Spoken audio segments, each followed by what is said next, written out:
All right, welcome everyone. Today I'd like to share the final project I made while I was at the Flatiron School, an Instagram type app that I called Skratchr. The GitHub repository is going to be available in the comments for anyone who'd like to download it or check out the code. And let's get to it. Today we're just going to pretend we are a new user. We're going to sign up, make a name. We'll call ourselves Testy. Give ourselves a password, create login. Now I'm going to sign out because I always like to test the password, make sure that logs in, and we can see it still logs us in. So here we have a blank feed page. Again, this is an Instagram type app, but what makes this different is that instead of photographs, JPEGs, whatever kind of photo file you would upload, we do the same, but with mouse drawings, drawing things with your mouse.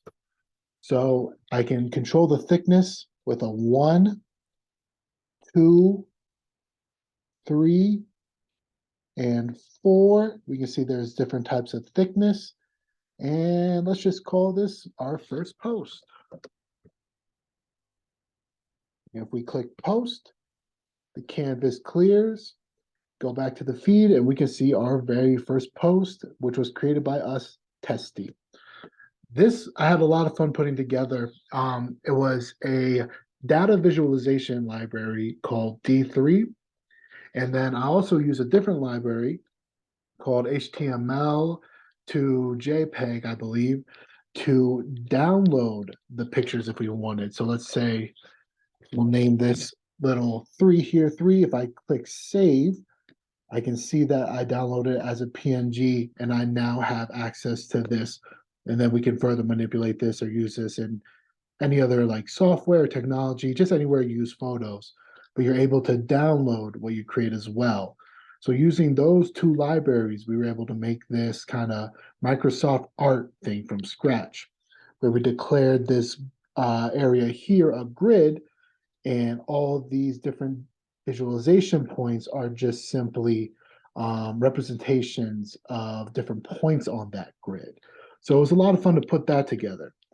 But then if we were to go back to just the Instagram-y part of this app, if I were to sign out and sign in as the first user I made, which was myself. Oh, I gave myself a lowercase first name. Gonna zoom back in here. It operates, just like any other kind of Instagram post. I can go to a user's page.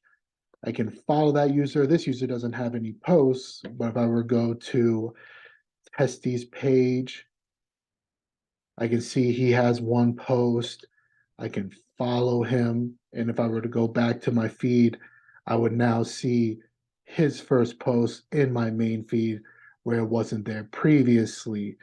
I can like a photo, it will increment and decrement as I like and dislike photos. I can comment on them, say this is sweet, and I can see comment here. Now I also can delete my post.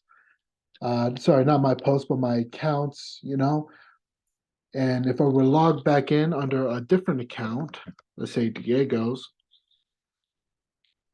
sign in, all my comments are there, still there, but you won't see my name. This was done intentionally. The name Skratchr, I kind of took from the idea in middle school and high school. People would scratch graffiti onto your school desks. So after over time, some things were visible, some things were not. So I did that with the intention where the feed page was just kind of a living document where there's constantly changing and growing content where it's comments, it's likes, the pictures themselves. It always kind of accumulates and mutates, but never really goes away. So this was a more conceptual project that I did. It doesn't work exactly like Instagram then, where you were to delete your profile, everything about your existence would disappear. But it was a lot of fun to put together the different technologies to create this data visualization tool that was then used in a little bit more of a creative way, a little bit more fun way. So I had a lot of fun putting together. I hope you really enjoyed it, and thank you for checking it out.